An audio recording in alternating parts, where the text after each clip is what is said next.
Dosa suami terhadap istri. Assalamualaikum warahmatullahi wabarakatuh.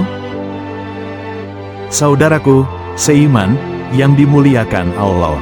Banyak suami yang tidak menyadari bahwa perbuatan yang dilakukan terhadap istrinya termasuk dosa di mata Allah Subhanahu wa Ta'ala. Bahkan perbuatan tersebut sangat dibenci Allah dan dilarang keras oleh Rasul-Nya. Dalam Al-Quran, dosa suami terhadap istri mencakup berbagai tindakan yang menyakiti, merendahkan, atau mengabaikan hak-hak istri.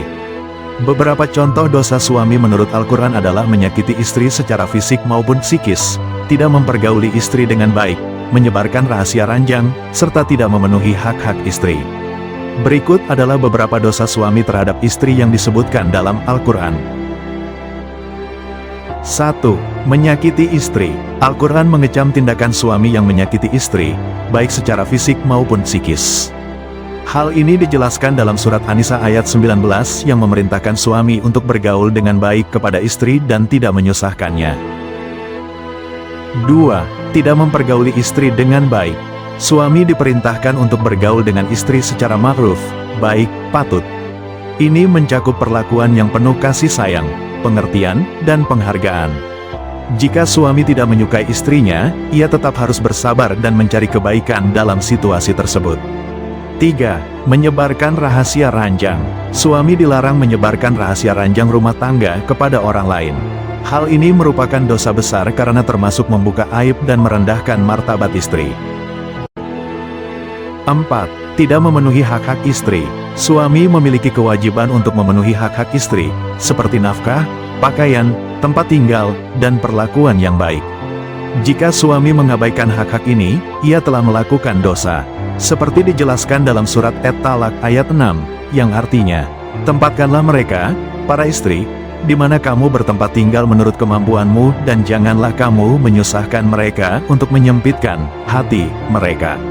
Rasulullah Shallallahu Alaihi Wasallam juga bersabda, tidak akan beruntung suatu kaum yang dipimpin oleh seorang wanita. Hadis riwayat Bukhari, Tirmidzi, dan Nasai. Oleh karenanya, jika ada seorang suami yang dengan sengaja atau tidak sengaja menjadikan istrinya sebagai pemimpin rumah tangga, misalnya dalam mencari nafkah, mengambil keputusan, dan lain-lain, maka ia telah melakukan dosa besar terhadap istrinya. 5. Mendorong dan membiarkan istri berbuat terjerumus dalam kemaksiatan. Suami tidak boleh mendorong istri untuk melakukan perbuatan yang dilarang oleh Allah, seperti mencuri, menipu, atau berbuat curang. Suami juga berdosa jika membiarkan istrinya terjerumus dalam perbuatan maksiat, tanpa memberikan nasihat atau bimbingan. 6. Menyalahkan istri. Suami tidak boleh menyalahkan istri atas kesalahan yang bukan merupakan kesalahan istri. Jika ada masalah dalam rumah tangga, suami harus mencari solusi bersama istri dan tidak mencari kambing hitam. 7. Menelantarkan istri tanpa memberi nafkah. Kewajiban seorang suami terhadap istri setelah selesainya ijab kabul adalah memberi nafkah lahir dan batin. Bila di kemudian hari ia tidak memberikan nafkah, berarti ia telah menelantarkan istrinya. Hal tersebut digolongkan sebagai perbuatan durhaka dan terhitung sebagai dosa besar. Rasulullah Shallallahu Alaihi Wasallam bersabda, dan mereka, para istri, mempunyai hak diberi rizki dan pakaian, nafkah, yang diwajibkan atas kamu sekalian, wahai para suami. Hadis riwayat Muslim.